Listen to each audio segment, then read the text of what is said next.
exército do Paraguai se uniu ao exército da Argentina e começou a se deslocar em direção à fronteira com o Brasil, o que deixou o governo brasileiro em alerta máximo. A movimentação ocorre em meio a um cenário de tensão crescente na América do Sul, que enfrenta uma onda de confrontos entre governos e o crime organizado. Ao mesmo tempo, as Forças Armadas dos Estados Unidos anunciaram oficialmente preparativos para uma possível ofensiva aérea contra a Venezuela.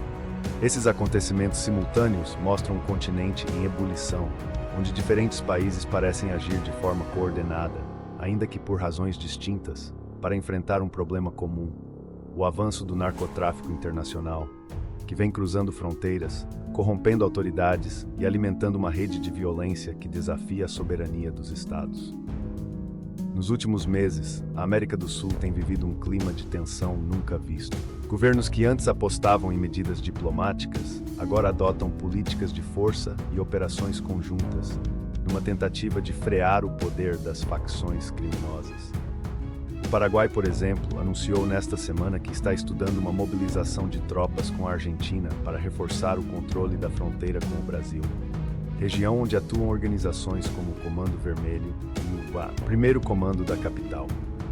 Do outro lado do continente, os Estados Unidos intensificam os preparativos para ataques aéreos contra instalações militares da Venezuela ligadas ao chamado Cartel dos Sóis, um grupo de generais e aliados próximos de Nicolás Maduro, acusado de controlar o tráfico internacional de cocaína.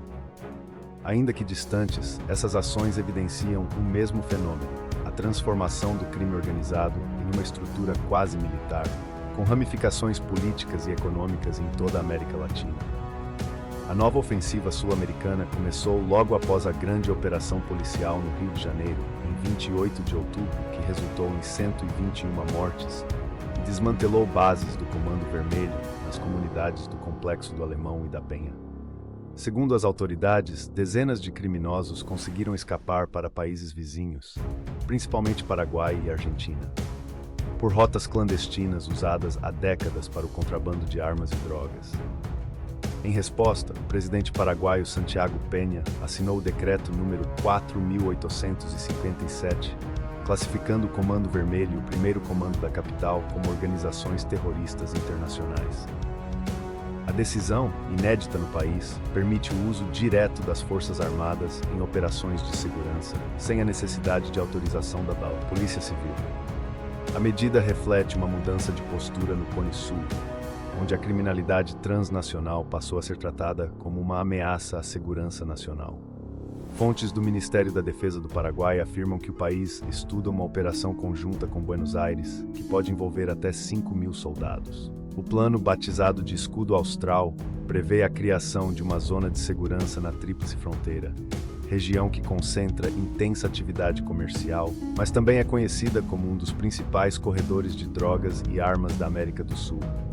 Segundo oficiais, o objetivo é patrulhar rios como o Paraná e reforçar o monitoramento por drones e radares. Estamos construindo uma faixa de segurança 50 km para cortar o transporte de cocaína e desmantelar rotas usadas há décadas pelos cartéis, disse um militar de alto escalão. Na Argentina, o governo de Javier Milei decretou estado de alerta máximo em 29 de outubro, enviando o exército para a fronteira com o Brasil. O ministro da Defesa, Luiz Petri, anunciou o uso de helicópteros Black Hawk e caças de reconhecimento para proteger o espaço aéreo. Segundo ele, o país não permitirá que o crime organizado se infiltre em seu território. Prisões recentes de brasileiros ligados ao Comando Vermelho na Ponte Tancredo Neves reforçaram a urgência da medida.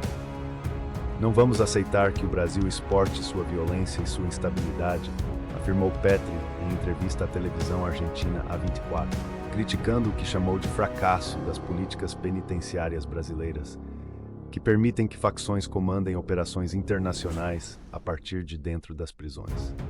Embora a cooperação entre Argentina e Paraguai seja vista como um passo importante, especialistas alertam que, sem o envolvimento direto do Brasil, o impacto das medidas pode ser limitado.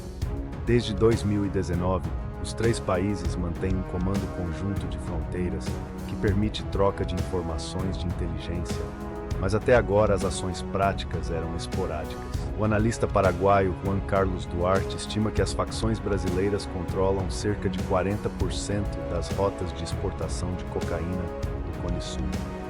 Ele afirma que o primeiro comando da capital movimenta bilhões de dólares em lavagem de dinheiro através de cassinos, transportadoras e construtoras no Paraguai, enquanto o Comando Vermelho vem expandindo operações para o Uruguai e até para o norte do Chile.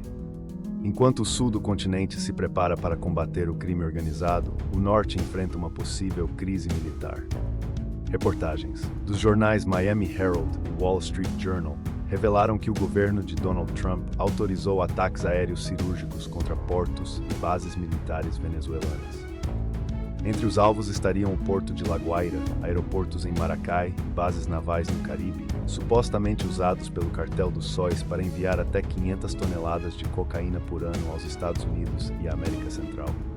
Desde setembro, navios da Marinha Americana vêm realizando operações de bloqueio no Caribe e no Pacífico.